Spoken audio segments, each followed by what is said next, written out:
নমস্কার, অ্যাস্ট্রোরাজু চ্যানেলে আপনাদেরকে স্বাগত। আপনাদের সাথে আমি রাজু।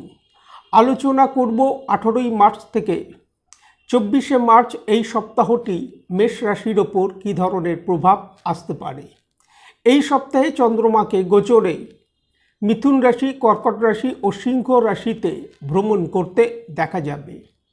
ভিডিওটি শুরু করবার আগে আপনাদেরকে বলবো, যারা যারা অনুষ্ঠানটি দেখছেন প্লিজ চ্যানেলটিকে সাবস্ক্রাইব করতে ভুলবেন না। আর যারা যারা সাবস্ক্রাইব করছেন তাদেরকে আমার অসংখ্য ধন্যবাদ। সপ্তাহের শুরুতেই চন্দ্রমাকে গোচরে আপনাদের রাশির তৃতীয় ভাবে অর্থাৎ মিথুন রাশিতে অবস্থান করতে দেখা যাবে। মিথুন রাশিতে চন্দ্রমাকে মঙ্গলবার দুপুর 1:30 আগে পর্যন্ত গোচরে অবস্থান করতে দেখা যাবে। এই সময় জাতকের মধ্যে সাহস, পরাক্রম এগুলো বৃদ্ধি পেতে দেখা যাবার সম্ভাবনা। সমস্ত কাজকর্মের ক্ষেত্রে উৎসাহ, উদ্দীপনা বৃদ্ধি পেতে দেখা যাবার যথেষ্ট সম্ভাবনা। আটকে থাকা গুরুত্বপূর্ণ কাজ এই সময় প্রচেষ্টা করলে তা সম্পন্ন হতে দেখা যেতে পারে। কর্মক্ষেত্র, ব্যবসায়িক ক্ষেত্র থেকে একটা স্বাভাবিক রেজাল্ট এই সময় আসতে দেখা যাচ্ছে। ছোটোখাটো ভ্রমণের সুযোগ এই সময় আসতে দেখা যেতে পারে। সপ্তাহের শুরুতেই ভাগ্যের সহায়তা আসতে দেখা যাচ্ছে। মঙ্গলবার দুপুর 1:30 পর চন্দ্রমা গোচরে আপনাদের রাশির চতুর্থ ভাবে অর্থাৎ কর্কট রাশিতে প্রবেশ করবে এবং শুক্রবার রাত্রির 1:30 আগে পর্যন্ত চন্দ্রমাকে গোচরে কর্কট রাশিতেই অবস্থান করতে দেখা যাবে। কর্মক্ষেত্র, ব্যবসায়িক ক্ষেত্রে এই সময় অগ্রগতি আসতে দেখা যাচ্ছে।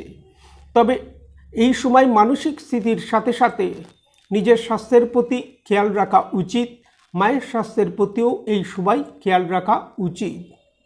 গৃহে বাদ বিবাদ না আসে এই বিষয়ে খেয়াল রাখা উচিত।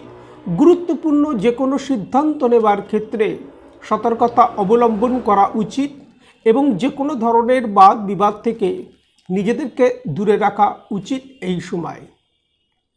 শুক্রবার রাত্রির 1:30 পর চন্দ্রমা গোচরে আপনাদের রাশির পঞ্চম ভাবে অর্থাৎ সিংহ রাশিতে প্রবেশ করবে এবং সপ্তাহের শেষ চন্দ্রমাকে গোচরে সিংহ রাশিতেই অবস্থান করতে দেখা যাবে।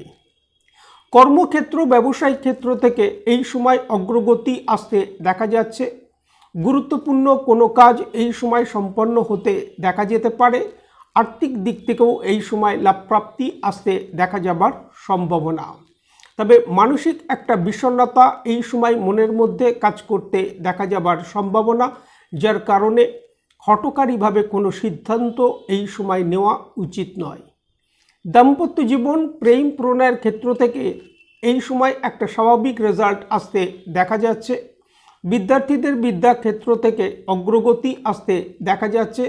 শরীর স্বাস্থ্যের ক্ষেত্রে হাই বিপি সংক্রান্ত সমস্যা, কোল্ড কফ, ইএনটি রিলেটেড সমস্যা, লোয়ার ব্যাক পেন জাতীয় সমস্যার প্রকোপ এই সময় কিছু কিছু ক্ষেত্রে আসতে দেখা যেতে পারে। এই সময় প্রত্যহ হনুমান চালিসা যদি পাঠ করা যায় তা থেকে যথেষ্ট লাভপ্রাপ্তির সম্ভাবনা। আজ এই পর্যন্ত। নমস্কার।